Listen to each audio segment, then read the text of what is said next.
I solved one problem I had with every single character in Overwatch in the worst possible way I could think of. I did this by learning how to code in the Overwatch workshop, implementing all of my silly changes, and then holding a lobby of eager Pugs players hostage while I collected footage. The only problem is that the workshop is a little limited in what it can do, and I'm also limited in how I can use it with my inexperience. So instead of just listing off all the changes I made, I decided to rank them by how interesting they were and how successful I was at implementing them. So sit back, relax, and let the chaos unfold in front of you. Okay, so remember how I said I made a change to every single character in the game? Well, that was a lie. Now you're probably thinking to yourself, oh, it must be Juno since she wasn't out when you made this, but actually, that is not the case. See, when I wrote the ideas down, I hand copied each character onto a Google Doc and went from there. But I am a flawed human being, and unfortunately I completely skipped over Symmetra, so the worst sin I created for this experiment came with a null and void factor. I'm sorry, sim mains, I guess you can take this as your character is perfect. Sure, why not? With that slip up out of the way, let's talk about one fundamental goal I had with each character.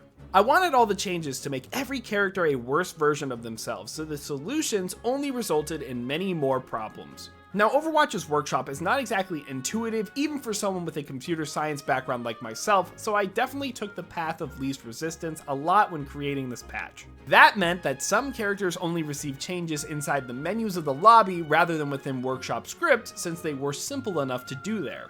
But many other characters had certain abilities enabled or disabled, so I decided to create scripts to reset those whenever you swapped characters. The problem was that the characters without workshop script would not get properly reset, and swapping onto characters enabled things that shouldn't be enabled. Looking back, I think I did the most inefficient way possible to code this, but it's kind of funny that it happened, because it made Ashe and Widowmaker completely broken. The idea behind Widow was that her power balance is completely out of whack, with too much power in her one-shot and not enough in the rest of her kit. So to correct this, I decided to make her Venom Mine super juiced and disabled other methods of doing damage. This meant that her one-shot just shifted from her gun to a Venom Mine that could travel at Mach 10. But all of her abilities got enabled when you swapped, so she was running around the map 3-tapping people with her SMG, so she had to be banned very quickly.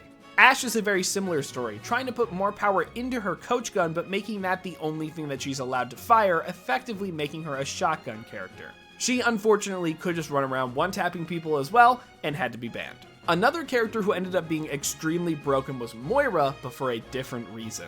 The idea with Moira was that since Fade is really easy value and up very often, what if Moira got stuck in Fade if she used it? This would render her completely ineffective and not even a part of the game anymore effectively. The idea I had was that when she faded, it would disable all of her abilities and make her invisible, but I also added the phased out tag, which unfortunately just made her invincible.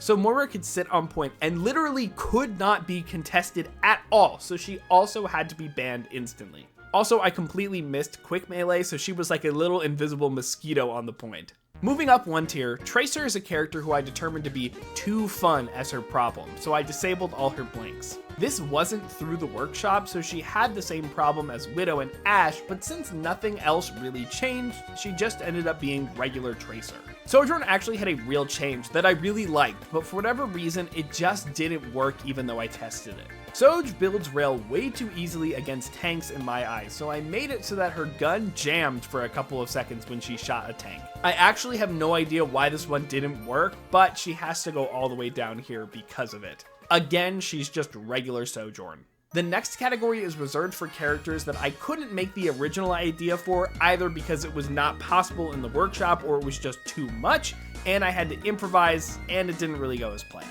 I think Bastion has too much power in his turret mode, so I wanted to put it somewhere else like Widow, so I put it in his punch.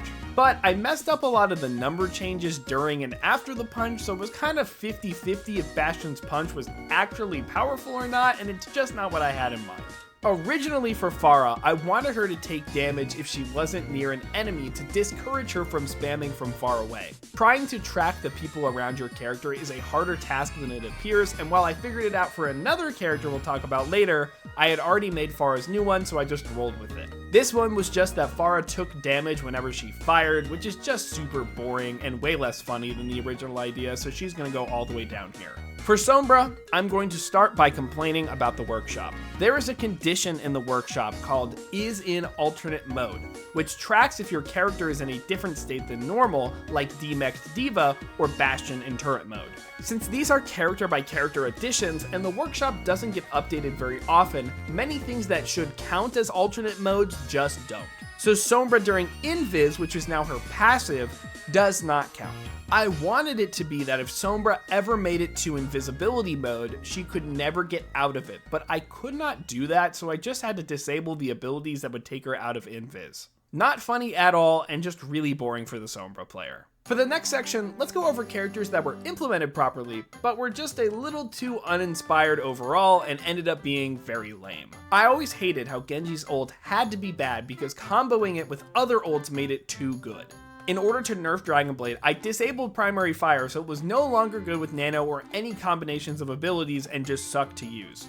Pretty boring. Wrecking Ball has very little legitimate ways to counterplay CC. So in order to give him some, I just made him invulnerable to it. The trade-off here was that Ball was no longer allowed to grapple and was forced to be less mobile. It follows a theme of bad changes where I just take options away with no flair added to their kit. As I wrote this on my laptop far away from my desktop, I literally could not remember what Briggs' change even was. And when I went back to check my initial document, I also left it completely blank. I'm pretty sure I just disabled Briggs' bash because, I don't know, she's too good at checking flankers maybe? Honestly, I couldn't tell you.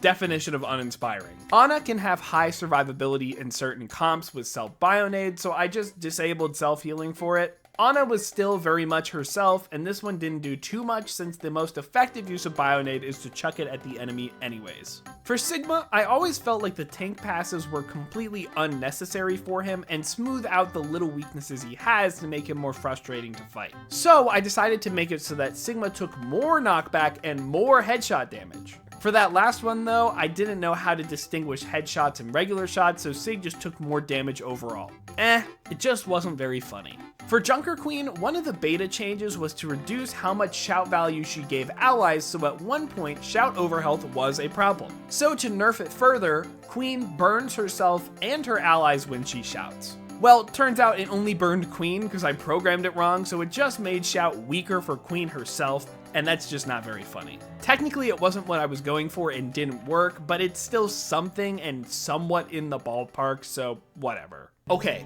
finally we are on to changes that I think were good or funny ideas. But this initial bunch are going to be the ones that are correctly implemented but hard to notice due to workshop limitations. Maybe with more experience I can give these a little more bite, but for the time being, these are the lackluster good changes. Roadhog is the perfect first example, as we can all agree that his sustain is boring and unfun to fight, but what if we just removed all that?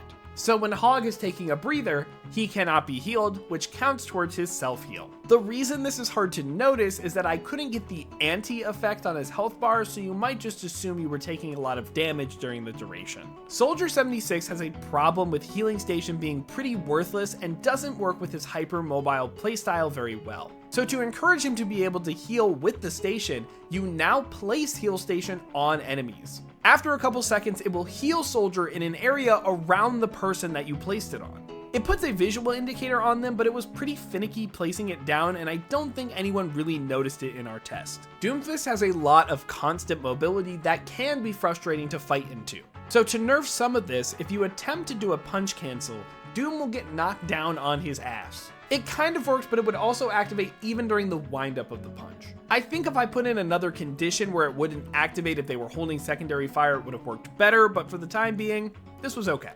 Orisa is another sustain demon who can dish out 1,000,000 damage while she is untouchable. So let's make that more conditional. Orisa now takes double damage in Fortify until she can deal a certain amount of damage, which resets for each Fortify. I think I made the threshold too high because all the Orisas just got completely melted when they used it. But I don't think anyone's complaining about that, are they? Reaper continues the sustain plus damage combo, but I focused on the damage dealt this time. When Reaper shoots someone, they heal back up for all the damage they took from him. The only way to deal permanent damage was to one-tap somebody, which you could not do for tanks. Visually, it's very hard to tell what's going on, but it does make Reaper feel like he can't do anything, which was the point. I think most people don't like Zenyatta's snap kick because the glass cannon probably shouldn't have a way to defend himself very well. So if you hit a melee, Zen's sensitivity is lowered to the minimum for a second or two. In our tests, nobody found this, and it might be a little too niche, but I think this one's pretty funny. Mercy's change is the inspiration for this video. I understand that Mercy is not very good, but I have always hated how Mercy can be so mobile in res and get around corners. And the lifetime of damage I have taken from the amount of times I've booped her during res without it canceling could kill a weaker man 7 times over. So I turned Mercy's knockback received during res up to max. This is another one that's a little too situational, but it's very funny in practice the first time it happens. Okay, next up we have the good changes. They'll make you smile, but they won't blow your socks off. Many are pretty simple, but very effective. Kiriko's Suzu does everything, and that's why it's frustrating. So why shouldn't it do literally everything for Kiriko? So Suzu's throw now applies every single negative effect in the list in the workshop, all at the same time for Kiriko. I would have loved to make it for everyone affected by Suzu, but there would have been a lot more strings to pull, and I did not want to work on it, to be honest with you. Cassidy's grenade has been a large source of frustration in Overwatch 2. So what if Cass had to give something up to use it? His sight. Yes, Flashbang is now actually a flashbang that blinds everyone in the radius. I don't think it was super effective, but it's a really funny effect when you get hit by it. Hanzo is a sniper with a lot of mobility who can pop up anywhere and potentially escape with a one-shot kill. So to reduce that effectiveness, I made it so that Hanzo gets rooted every single time he touches the ground.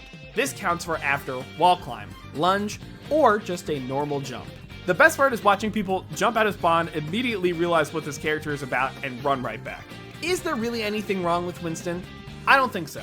He's got a high value ceiling, but what if we added another mechanical skill to make him more engaging? Whenever Winston hits the ground after leap, he will do a 180 and lose out on a bunch of DPS if you don't furiously turn around at max DPI. This makes Primal a nightmare, by the way. Reinhardt is always the least interesting when too much power is in his shield. It can make playing him and playing against him feel super uninteractive. So let's shrink that bad boy so it's a glorified Brig Shield. It barely covers his head, and it's a really funny visual walking at you. P.S. Earth Shatter can't be blocked anymore, so have fun in those Rhine mirrors. Echo I think doesn't need that many changes, but as tanks have become giga-buffed, duplicating tanks has gotten much better yet again. To encourage more variety, when you dupe a tank, it will instantly kill you and tell you you're not allowed to. Silly you, why would you do that? Now, there were a couple of characters whose new abilities broke or my initial idea didn't function properly, but it still ended up being very funny. I wanted Bap to die if his lamp died, to add some risk to using lamp, but I just wasn't able to keep track of lamp health. So instead, whenever he lamps, he just dies. Very simple, honestly should be underwhelming, but it was a super effective gag to the people I pulled it on. So he'll get to stay up here. The original idea behind Junkrat was to force him to interact more and discourage the random spam playstyle. So when he spawned in, a timer for 1 minute would start. No matter what happens, when that timer hits 0, Junk will die. The catch is that if he doesn't get a kill in that time, he will never respawn. Unfortunately, it was setting the entire team's respawn to max, so I had to cut that part out, but it's still very funny forcing Junkrat to die all the time, so I'll take it. If you are familiar with the old Tracer May wall glitch highlighted in an older Marbler video, every map has something called the World Origin. It's the point where the map designer started creation and built around it. Sometimes these are right in the center, and other times they can be in odd spots around or even under the map. I bring this up because for Venture, I wanted them to fling themselves backwards when they drilled. My initial attempt at this didn't work, but I'm like 99% sure it's getting confused and sending Venture to the World Origin point, which is absolutely hysterical, and I made it their change. It's just so jarring when you do it for the first time. Okay, the final 10 characters have changes that I am very proud of. Some are more complicated, some are exceedingly simple, but they all make me laugh. These first 6 are just really funny, and the final 4 are my absolute favorites. For as much damage and survivability D.Va has, she has so much mobility on top of it that it can feel frustrating to play against. Sometimes it feels like you can't even kill this character. So what if she did it to herself? If D.Va flies a certain height above the ground, she will instantly demech. It's obviously dumb and bad in a real game, but it's kind of a fun challenge to play around this limitation. And just seeing a D.Va demech for no reason in the middle of the sky is very funny. Mauga Cardiac is one of the most low skill abilities in the game. It is mainly just timing and comes down to pumping damage into a tank to sustain. So, let's give Mauga more dynamics to Cardiac. If Mauga cannot get a kill during it, he will have a heart attack and die. Good luck! Juno released in the middle of the creation of this code, but she fit right in. Juno has a lot of strengths, and with all of them, she is also very slippery. So to make Juno think about her positioning a little more, Juno can no longer come down at all. The best part about this change is that very often you can get stuck in spawn rooms, especially if you didn't know about this beforehand. Unfortunately, you can't double jump more than once, so you can't go all the way to the skybox, but you still can get higher using the boosters off of ledges. Knowing the strength of Juno now, she probably would have gotten a myriad of other changes, but this one is just really funny. Life Grip is so frustrating when your target is removed from the fight and is completely safe. So let's just place Life Weaver in the exact spot their target was when the pull happened. An eye for an eye. Hammurabi would be proud. And so would my world history teacher. Zarya has a resource problem. She is a 2-stage character, but it can feel very easy to burn the resources and kite away from her, so she never has full charge and 2 bubbles at the same time. So Zarya now moves at max speed when she's in her own bubble, but she cannot move at all otherwise. She can get in, but she better be content with staying in. Also, this change was referred to as a FNAF jump scare, and this is why.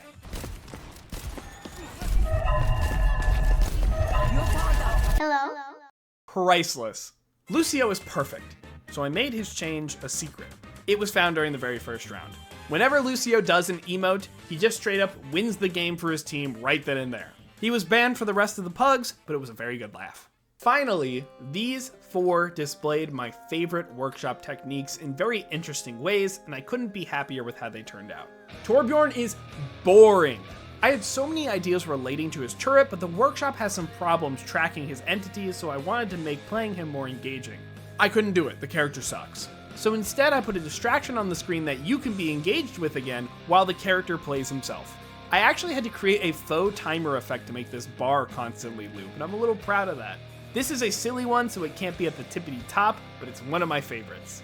Mayfreeze no longer being in her kit removes some of the fun feeling of the character. So I decided to bring it back with some risk involved. For every tick of damage, there is a 50-50 chance that either May or her target will be frozen. I think I needed to make both of the freezes less likely because it just turned into May always being frozen and the other one kinda sometimes being frozen. It was still a really funny idea that worked just like I planned initially, so I loved it. Ramatra is a complicated one. He's very survivable and I don't want him to block with impunity anymore.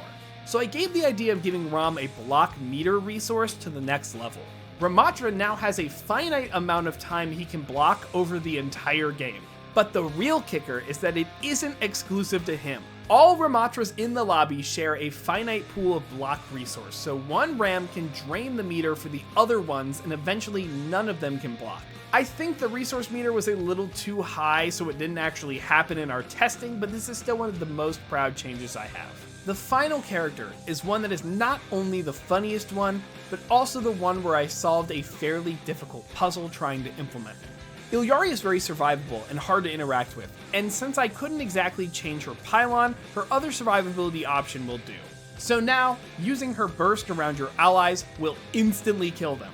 Better think about your positioning a little more. This one was found immediately in the playtest, and I couldn't be happier. I went through a lot of hoops to get this one working, and I'm glad I stuck with it. And with that, that is everything from this code. I really enjoyed this process, and it was fun learning what is effectively a new language, but we've got to talk about the workshop for a little bit.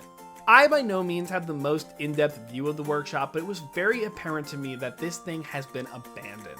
On top of many Overwatch 2 things seemingly being missed, I feel like so many things are missing entirely. For instance, heal block is not a status, so you have to DIY those types of changes, and there are plenty of functions that feel like they should exist that don't. Also, using this thing just sucks. Everything is laid out in a list, and trying to do even mildly complex actions results in a wall of lines that in any other language could be done in a fraction of the space. You can't even drag functions together, you have to click the arrow up or down to move them. And all added functions are added at the bottom, because there is no way to determine where you are currently working. It's such a frustrating set of tools on top of a very limited system. Plenty of other creators have made much more in-depth and complicated things than I have, and we must applaud them because the only reason I haven't gone back to try and fix some of this stuff is that I don't want to have to go through all this trouble again. I beg that the team at least looks into implementing some quality of life features and maybe add a couple of things in there as well, because right now I find it to be much more trouble than it's worth. Maybe in the future I will return to workshop coding, but for the time being, I will leave that to those stronger than me. So thank you for watching this video. Please don't forget to subscribe, and I'll see you on the next one. Have a nice day. While you're having a nice day, please leave a comment about what you think of the changes I made, which ones were funny and which ones are not. Am I stupid? Do I have a terrible sense of humor? That's up to you to decide. Like the video while you're at it, I really appreciate it. I stream live, that's twitch.tv/LaneHemingway, that's Tuesdays, Thursdays, and Saturdays is when I'm live. I did most of this on stream, and if I were to ever do this again, I probably would do the majority of it there as well, so if this interests you, you could come help me out, maybe, if you know some of this stuff. Okay, once again, thank you guys. I will see you next time.